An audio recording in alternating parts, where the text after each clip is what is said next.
तो फिल्म की शुरुआत एक रिटायर्ड सोल्जर से होती है। जंग के बाद उसने रिटायरमेंट ले ली थी और अब उसने फैसला किया था अपनी जिंदगी को जीने का। वो अपने साइकिलिंग टूर के शौक को पूरा करना चाहता था। इसी तरह साइकिलिंग करते करते वो एक टाउन में पहुंचता है जहाँ दूर दूर तक कोई नहीं रहता। उसे वहाँ पर एक शॉप नजर आती है। वो जब अंदर जाता है तो उसे पता चलता है कि ये एक बार है। यहीं पर उसे एंजेलिन नाम की एक लड़की भी बैठी दिखाई देती है। वो भी अपने लिए बियर लेकर साइड वाले टेबल पर जाकर बैठ जाता है और इसी दौरान वहाँ पर दो बदतमीज हंटर्स आ जाते हैं जो आते ही एंजेलिन के साथ बदतमीजी करने लगे थे। डेविड से ये बर्दाश्त नहीं हुआ और वो दरमियान में आकर एंजेलिन को उन हंटर से बचाता है। इन लोगों की बहस बढ़ जाती है तो शॉप ओनर भी यहीं आ जाता है और ये दोनों मिलकर एंजेलिन को यहाँ से भेज देते हैं। हंटर्स ने बेशक एंजेलिन को छोड़ दिया था पर अब उन्हें डेविड के साथ एक दुश्मनी सी हो गई थी क्योंकि डेविड ने उनके मामले में टांग अड़ाई थी। ऑनर को इस टाइम यहाँ पर कोई हंगामा नहीं चाहिए था, इसीलिए ऑनर हंटर्स को रोक देता है और डेविड को भी यहाँ से भेज देता है। डेविड भी अपनी साइकिल लेकर यहाँ से निकल जाता है और हंटर्स दोनों पीछे से उसे देखते रह जाते हैं। रात होने पर हमें दिखाया जाता है कि डेविड एक जगह रुककर अपना कैंप लगाता है। इससे पहले कि वो इसमें सोकर आराम कर पाता, तेज हवा की वजह से उसका टेंट टूटकर दूर चला जाता है। बेचारा इस सर्दी की रात में कैसे गुजारा करता। वो बहुत ही ज्यादा डर जाता है और अचानक उसे महसूस होता है कि उसके पीछे कोई खड़ा है। अपने डिफेंस के मोड में आते हुए वो पीछे की तरफ मुड़ता है तो पता चलता है कि ये एंजेलिन ही थी जिसे वो बाद में मिला था और जिसको उसने बचाया भी था। एंजेलिन यहाँ उसे बताती है कि मैं भी तुम्हारी तरह यहाँ पर एक विजिटर हूँ। वो उसे अपने लगाए हुए कैंप में ले जाती है जिससे डेविड भी खुश हो जाता है क्योंकि फाइनली उसे रात गुजारने का एक ठिकाना मिल गया था। ये दोनों अब अपनी अपनी लाइफ के बारे में बातें करते हैं। एंजेलिन बताती है कि उसने इस जगह के बारे में पहले बहुत ज्यादा सुन रखा था। इस जगह को शैडो का नाम दिया गया है और माना जाता है कि यहाँ पर बहुत कुछ अननेचुरल हुआ है। इसी वजह से वो इस जगह को विजिट करने के लिए आई थी। जबकि डेविड बताता है कि वो पहले एक सोल्जर हुआ करता था। उसका ख्वाब था एक साइकिलिंग टूर का और वही पूरा करते करते वो यहाँ तक पहुंचा था। डेविड उसे ये भी बताता है कि वो पिछले कई सालों से इराक में एक जंग के पॉइंट पर था। ये सुनकर एंजेलिन भी एक्साइटेड हो जाती है और उसे बताती है कि इस जगह पर भी ऐसा ही कुछ हुआ था। सुनने को मिलता है कि इस जगह के नीचे एक माइन है और वर्ल्ड वॉर के टाइम पर उस माइन के अंदर बहुत से मासूम लोगों ने पनाह ली हुई थी पर फौजियों ने उस माइन के अंदर ग्रेनेड फेंककर उस माइन को भस्म कर दिया और वहां पर मौजूद सभी लोग जलकर मारे गए। मरने वालों में बच्चे, बूढ़े, औरतें सभी लोग थे और अब यही माना जाता है कि उन सब लोगों की सोल्स यहीं पर फंस कर रह गई हैं। इसी वजह से इस जगह का नाम दी शैडो पर क्या है। एंजेलिना से ये भी बताती है कि मैंने तो ये भी सुन रखा है कि जो भी यहाँ पर आता है वो यहाँ से लौट कर नहीं जाता और इसी चीज की सच्चाई जानने के लिए मैं खुद यहाँ पर आई हूँ। एंजेलिन ये बातें सुनकर डेविड की तो नींद ही उड़ गई। उसे ऐसी चीजों से बहुत ज्यादा डर लगा करता था। खैर एंजेलिन उसे हौसला देती है और वो दोनों सो जाते हैं। सुबह को जब डेविड की आंख खुली तो उसने देखा कि एंजेलिन उसके पास नहीं थी। वो बाहर निकला तो उसने देखा कि दूर क्लिफ पर एंजेलिन सनराइज एंजॉय कर रही थी। वो भी ये नजारा देखने के लिए एंजेलिन के पास ही चला गया।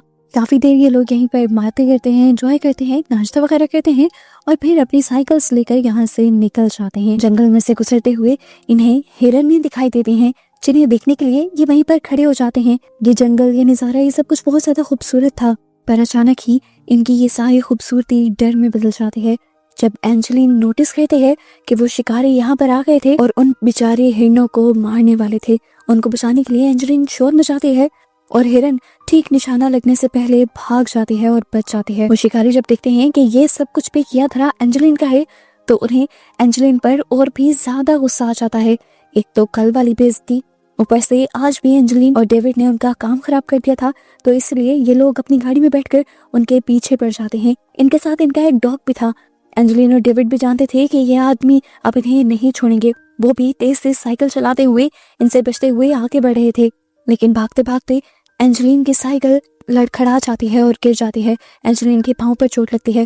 डेविड जो काफी आगे निकल गया था एंजेलिन को पीछे ना आता देखकर वो एंजेलिन को बचाने के लिए आता है और देखता है कि उनकी कार भी इन लोगों के काफी करीब आ गई थी। शिकारी इन्हें देखते ही इनके ऊपर गोलियां चलाना शुरू कर देते हैं और एक गोली डेविड के हाथ पर भी लग जाती है। ये देखकर डेविड को गुस्सा आता है और वो जमीन से एक पत्थर उठाकर इनकी विंडशील्ड पर मारता है जिसकी वजह से इनकी गाड़ी पलट जाती है और डेविड और एंजेलिन को यहाँ से भागने का मौका मिल जाता है। ये लोग आखिर काफी दूर निकल जाते हैं। इन्हें लगता है कि अब वो उनका पीछा नहीं करेंगे, ये लोग सेफ हैं। इसीलिए ये लोग नदी किनारे बैठकर सबसे पहले डेविड का जख्म साफ करते हैं। उसको फर्स्ट एड देने के बाद ये दोनों रिलैक्स होकर वहाँ पर बैठे ही हुए थे तो अचानक उन्होंने डॉग के भौंकने की आवाज सुनी। ये उन्हीं शिकारियों के डॉग थे। शिकारियों ने उनका पीछा छोड़ा नहीं था। उन्हें पकड़ने के लिए अपने डॉग को लिए वो यहाँ आ गए थे।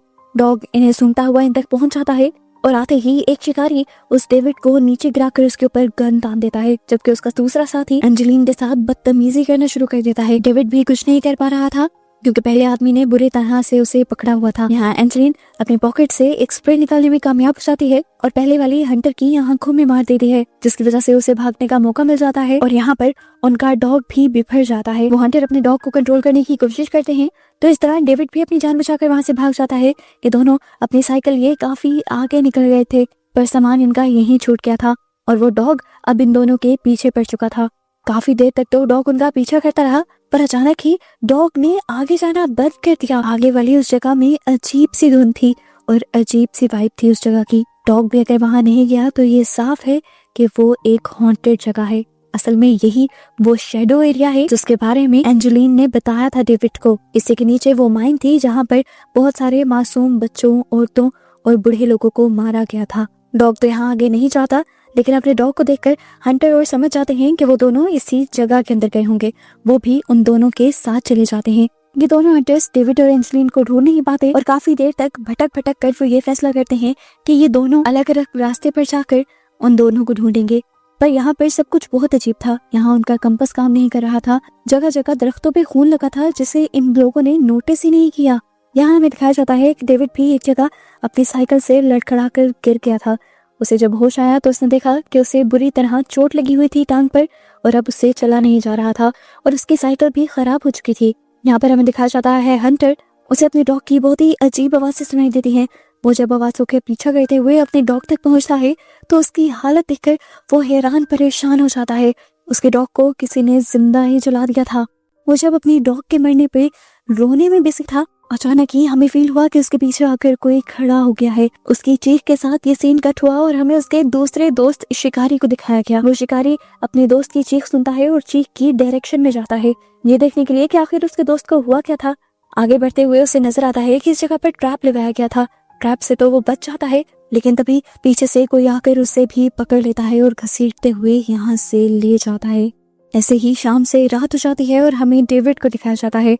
वो यहाँ पर भटक रहा था। एंजेलिन कहाँ थी उसे कुछ नहीं पता था। भटकते हुए वो जंगल के बीचों बीच बने एक घर तक पहुँचता है।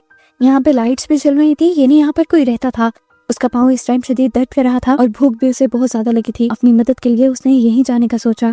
इससे पहले कि वो आगे बढ़ जाता, यहाँ पर एक ट्रक उसके पीछे पड़ जाता है। इस ट्रक को देखकर डेविड डर जाता है और वो ट्रक उसे वहीं पर रोक लेता है और इसके बाद कोई आदमी उसे भी पकड़ लेता है। सीन यहीं से कट हो जाता है और अगले सीन में हमें डेविड को एक टेबल के साथ बंधा हुआ पाया जाता है। उसे जब होश आया तो उसने देखा कि उसकी तरह बाकी दोनों हंटर्स को भी टेबल से बांधा गया था। कुछ देर में आखिरकार यहाँ पर वो आदमी भी आ गया जो इन तीनों को पकड़कर यहाँ पर लेकर आया था। वो जान गया था कि इन्हें होश आ गया है। यहाँ आते ही वो लाइट ऑन कर देता है और सबकी आंखें चुंधिया जाती हैं। सबसे बड़ा हंटर जो बहुत ही ज्यादा शोर कर रहा था, वो आदमी उसकी बक से तंग आकर उसके मुंह पर टेप लगा देता है। गर्दन, हाथ, पाँव तो उसने पहले ही बांध रखे हैं। इसके बाद वो एक पुराना कैमरा भी उनके आगे चला देता है और उस आदमी को रिकॉर्ड करने लग जाता है। वो रिकॉर्ड असल में उस आदमी को नहीं करना चाह रहा था, उस टॉर्चर होते हुए आदमी को करना चाह रहा था। उसे टॉर्चर करने के लिए उसने इस टेबल को बहुत ही ज्यादा गर्म कर दिया। उस आदमी के कपड़े तो क्या, यहाँ तक के पूरा जिस्म जल कर पिघल कर उसी टेबल के साथ चिपक गया। वो तड़पता रहा, चिल्लाता रहा और उस साइको आदमी को ये सब देखकर बहुत ही ज्यादा मजा आया। जब उसे लगा कि अब उसे इस चीज में मजा आना बंद हो गया है, तब उसने ये टेबल बंद कर दिया और यहाँ की लाइट्स भी बिल्कुल ऑफ कर दी। दिखने में ये आदमी बहुत ही ज्यादा अजीब था। अब वो एक मेंढक को उठाता है और उसे चाटने लग जाता है, इस तरह जैसे वो इस चीज का नशा कर रहा हो। ऐसा करते हुए उसकी आंखें भी बहुत ही ज्यादा अजीब हो रही थी। खैर वो अपने आप को दोबारा से सेट करते हुए इसी कमरे में ले आता है और उसे देखते ही दूसरे वाले हंटर की तो पैंट ही गीली हो जाती है। उसे डरता हुआ देखकर इस आदमी को बहुत मजा आता है और इसी वजह से वो आदमी इस हंटर को छोड़ देता है और चला जाता है डेविड के पास। डेविड उसे घूर घूर कर देख रहा था और यही चीज उसे बुरी लग गई। उसने डेविड की आंख पकड़ी और उसका पूरा आईलिड काट दिया। फव्वारे की तरह उसकी आंख से खून निकला था और अब वो अपनी आंख बंद भी नहीं कर पा रहा था। दर्द से वो तड़पने लगा था। उसे तड़पता हुआ देखकर इस आदमी को बहुत ही खुशी मिलती है और डेविड बेचारा कुछ नहीं कर पाता। हमें अब इस जगह का एक टूर दिया जाता है। ये जगह दिखाई जाती है। यहाँ पर बहुत सारी चीजें और तस्वीरें लगी हुई थी जिनसे हम अंदाजा लगा पाते हैं कि कभी नाजी की लैब हुआ करती थी और नाजिस अपने दुश्मन के बच्चों को पकड़कर यहाँ पर उन पर एक्सपेरिमेंट कर रहे थे। यह आदमी भी शायद उन बच्चों में से एक ही था। जो कुछ नाजिस ने उसके साथ उसके सारे साथियों के साथ किया था, उनका बदला लेने के लिए अब वो बाकी इंसानों के साथ ये सब कुछ किया करता था। हम देखते हैं कि वो अब अपने एक रूम में चला जाता है। वहाँ पर उसने कुछ ढांचे रखे हुए हैं। हम देखते हैं कि उनमें से एक ढांचे का आईलिड नहीं है और एक तरफ की खोपड़ी नहीं है। बिल्कुल ऐसा ही आईलिड उसने डेविड का भी उतारा था और अब वो यही सोच रहा था कि वो जाकर इसी तरह डेविड का सर भी खोल देगा, लेकिन डेविड ने यहाँ हिम्मत दिखाई और उसके आने से पहले ही अपने आप को आजाद करवा लिया। उठते ही उसने यहाँ से एक कपड़ा उठाया और अपनी आंख पर पट्टी बांधी क्योंकि उसे नजर नहीं आ रहा था। बहुत मुश्किलों से वो इस सब कर रहा था। तो इस सब में उसे कुछ सामान गिर भी जाता है और यहाँ पर शोर भी हो जाता है और उस आदमी को पता चल जाता है कि बाहर कोई आदमी उसके चुंगल से बच रहा है। डेविड जानता था कि वो आदमी किस रूम में गया है, इसलिए बाहर से वो उसी रूम का दरवाजा बंद कर देता है। लेकिन इससे पहले कि वो यहाँ से भाग जाता, वो आदमी अंदर कंट्रोल रूम से इस रूम में जहरीली गैस छोड़ देता है ताकि तीनों यहीं पर मर जाएं। डेविड तेजी से यहाँ से निकलने का कोई रास्ता ढूंढ रहा था। उसे मेन गेट नजर भी आ जाता है, लेकिन ये लॉक था और यहाँ के लॉक भी बहुत पुराने थे जो उससे खुलते नहीं। काफी कोशिशों के बाद आखिर डेविड ये लॉक खोल ही लेता है और इस दौरान हम देखते हैं कि वो हंटर्स अपनी जान की भीख मांग रहे थे। बार बार डेविड से कह रहे थे कि हम पर भी रहम खाओ, हमें भी यहाँ से ले जाओ। डेविड भी आखिरकार जैसे ही दरवाजा खोलकर यहाँ से जाने वाला होता है तो मुड़कर उन लोगों को देखता है। वो एक सोल्जर था, ऐसे अपने साथियों को वो मुश्किल में छोड़कर नहीं जा सकता था, इसीलिए वो जाकर उन दोनों को भी फ्री करवा लेता है। एक हंटर तो आराम से अपने टेबल से उठ गया था, लेकिन दूसरा हंटर जिसकी पूरी बॉडी जल गई थी और मेल्ट होकर उस टेबल के साथ चिपक गई थी, इन दोनों लोगों को मिलकर उसे टेबल से खींचना पड़ा, जिससे उसकी बैक की पूरी स्किन उतर गई और उसे बहुत ही ज्यादा दर्द हुआ। फाइनली ये लोग किसी तरह कर इस घर से बाहर निकल आते हैं, इस मुसीबत से बाहर निकल आते हैं और तीनों यहाँ से भाग रहे होते हैं कि तभी डेविड को एंजेलिन के चिल्लाने की भी आवाज आती है और वो उसे भी बचाने का सोचता है और इन दोनों को आगे जाने को कहता है। लेकिन वो आदमी जिसकी कमर जली हुई थी, जिससे चला नहीं जा रहा था, वो यहाँ एक ट्रैप में फंस जाता है और वहीं पर गिर जाता है। उसका दूसरा साथी उसकी मदद करने के बजाय उसे कहता है तुम भाड़ में जाओ, मैं अपनी जान में जाकर यहाँ से जा रहा हूँ। ये कहकर वो भागना शुरू कर देता है और तभी उसका भी पाँव एक और ट्रैप में फंस जाता है। उसके पाँव के अंदर बड़ी बड़ी कीलें धंस जाती हैं, जिससे उसे बहुत ही बुरा दर्द होता है। यहाँ पहले वाला हंटर जो एक दरख्त के पास गिर गया था, वो आदमी अब उन्हें पकड़ने के लिए पीछे आ गया था। वो गाड़ी से उनका पीछा करना चाहता था, लेकिन जैसे ही उस आदमी को हंटर दरख्त के पास बैठा हुआ मिला तो उसने अपने इस गाड़ी से ही हंटर को कुचल कर मार दिया। अब वो आदमी जो जोर जोर से चिल्ला रहा था अपने पाँव के दर्द की वजह से, वो हंटर गाड़ी से उतरकर एक अजीब सा चाकू लेते हुए उसके पास आया और उसने एक ही बार में उसकी गर्दन कुछ इस तरह से काटी कि उसका सर धड़ से अलग हो गया। और अब वो अपने तीसरे शिकार को ढूंढने में बिजी हो गया था, जो था डेविड। डेविड उसी घर के अंदर चला गया था क्योंकि उसे एंजेलिन को बचाना था। इस घर के अंदर देखता है कि यहाँ पर बहुत ही एडवांस किस्म की लैब थी। अगर ये नाजिस के जमाने की भी थी तो वो समझ गया कि नाजिस भी कोई बहुत ही बड़ा एक्सपेरिमेंट कर रहे थे। वो यहाँ पर एक रूम में जाता है जहाँ पर एक प्रोजेक्टर चला हुआ था। वो देखता है कि यह आदमी बहुत ही पुराने टाइम से लोगों को टॉर्चर कर रहा है और सबकी उसी तरह वीडियो बनाता है जिस तरह उसने पहले वाले हंटर की बनाई थी और सबको यहाँ पर इकट्ठा करके भी रखता है। वो इन सारी चीजों को भी और से देख ही रहा था कि पीछे से उसे दरवाजा बंद होने की आवाज आई। उसने देखा कि वो आदमी यहीं पर आ गया था। डेविड उसे बचकर यहाँ से भागने की कोशिश करता है और उसे वो जगह भी मिल जाती है जहाँ पर उस आदमी ने एंजेलिन को बांधा हुआ था। वो जब उस जगह के अंदर गया तो उसने वहां देखा कि यहाँ पर बहुत सारे लोग थे जो मरे हुए थे, जले हुए थे। सभी जली हुई बॉडीज को इस आदमी ने वहां पर बिठाया हुआ था, इस तरह जिस तरह वो जिंदगी के नॉर्मल काम कर रहे हों, और उन्हें कपड़े वगैरह पहना कर सजाया भी हुआ था। साफ जाहिर था कि ये आदमी एक साइको है। यहीं पर डेविड को एंजेलिन का लॉकेट भी मिल जाता है। इस लॉकेट को देखकर अभी वो सोच रहा था कि एंजेलिन किस तरफ गई होगी। ये अचानक से इस लॉकेट के अंदर उसे वो आदमी दिखाई दे गया। इससे पहले कि वो आदमी उस पर हमला कर देता, डेविड ही उससे पहले उसके ऊपर हमला करता है। यहाँ पर पड़ी हुई एक बंदूक जिसके आगे चाकू लगा हुआ था, वो उसके अंदर स्टैब कर देता है और अपनी तरफ से उसे मार कर आगे बढ़ जाता है। पर पीछे से हमें दिखाया गया कि उस आदमी की आंखें अभी भी खुली हुई थी और वो सांस भी ले रहा था, यानी वो मरा नहीं था। डेविड जो अब सीढ़ियों के जरिए ऊपर चढ़ रहा था, एंजेलिन की आवाज की तरफ बढ़ने की कोशिश कर रहा था, वो आदमी तभी अचानक पीछे से आकर एक हुक के जरिए उसे दोबारा पकड़ लेता है और गिराकर बेहोश कर देता है। अब की बार जब डेविड को होश आया तो यहाँ का सारा नजारा ही बदला हुआ था। वो इस टाइम एक बहुत ही रोशन लैब के अंदर था और पहले की तरह ही टेबल पर लेटा हुआ था। इस टाइम उसकी पूरी बॉडी पर पट्टियां हुई भी थी। ऐसा लग रहा था कि जैसे किसी ने उसे रेस्क्यू कर लिया। यहाँ पर एक डॉक्टर और नर्स भी थे। गौर से देखने पर पता चलता है कि वो बार ओनर जिसे हमने पहले देखा था वही डॉक्टर था और नर्स और कोई नहीं बल्कि एंजेलिन थी। यहाँ से पता चलता है हमें मूवी का एक बहुत बड़ा ट्विस्ट। हमने जो कुछ मूवी में देखा वो सब कुछ असल में नहीं हो रहा था, वो सिर्फ और सिर्फ चल रहा था डेविड के दिमाग के अंदर। वो बार ओनर असल में यहाँ का डॉक्टर ही था और एंजेलिन असल में नर्स ही थी। शुरू में जो हमें डेविड के बारे में पता चला था वो सब सच था।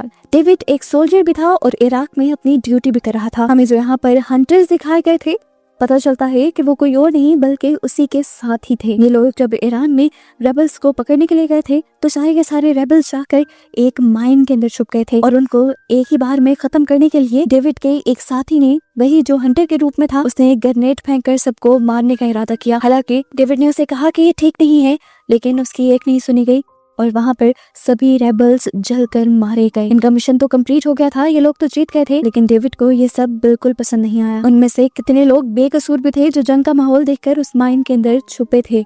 मिशन कंप्लीट होने के बाद डेविड अपने साथियों से ही लड़ने लग जाता है क्योंकि उन्होंने मुजरिमों के साथ साथ बहुत से बेकसूरों की भी जान ले ली थी। इनकी बहस के दौरान हाथापाई भी शुरू हो जाती है और इस सब के दौरान इनके पास मौजूद एक ग्रेनेड ब्लास्ट हो जाता है, जिसकी वजह से डेविड के दोनों साथी मर जाते हैं और डेविड इस हाल में यहाँ पर पहुंचता है। बार बार एंजेलिन उसके ख्वाब में इसीलिए आ रही थी क्योंकि हकीकत में एंजेलिन उसका ख्याल रख रही थी, उसके इर्द गिर्द उसे होश दिलाने के लिए बातें कर रही थी, इसलिए वो उसके ख्वाबों और ख्यालों में भी थी। पूरी मूवी में जो कुछ हमें दिखाया गया वो सिर्फ डेविड का ख्वाब था, उस वक्त का जब वो जख्मी होकर बेहोश था। ख्वाब के अंदर उसने वो सब किया जो वो हकीकत में करना चाहता था, अपना साइकिलिंग टूर भी, पर उसी ख्वाब और ख्याल में उसकी कुछ कुछ रियलिटी भी मिक्स हो रही थी। जिस तरह एंजेलिन का माइन के अंदर मरने वाले लोगों के बारे में बताना और उसके साथियों का उसके साथ टेबल पर लेटा होना। खैर, अब उसने डिसाइड कर लिया था कि वो जैसे ही यहाँ से ठीक होकर जाएगा तो वो अपनी साइकिलिंग के ख्वाब को जरूर पूरा करेगा, पर अब तक वो ये नहीं जानता कि उसने उस ब्लास्ट में अपनी दोनों टांगे भी खो दी हैं। और ऐसे ही इस बहुत ही भयानक सी हकीकत को दिखाते हुए ये मूवी इस एंडिंग के साथ खत्म हो जाती है कि हमेशा हर ख्वाब भी पूरा नहीं हो पाता।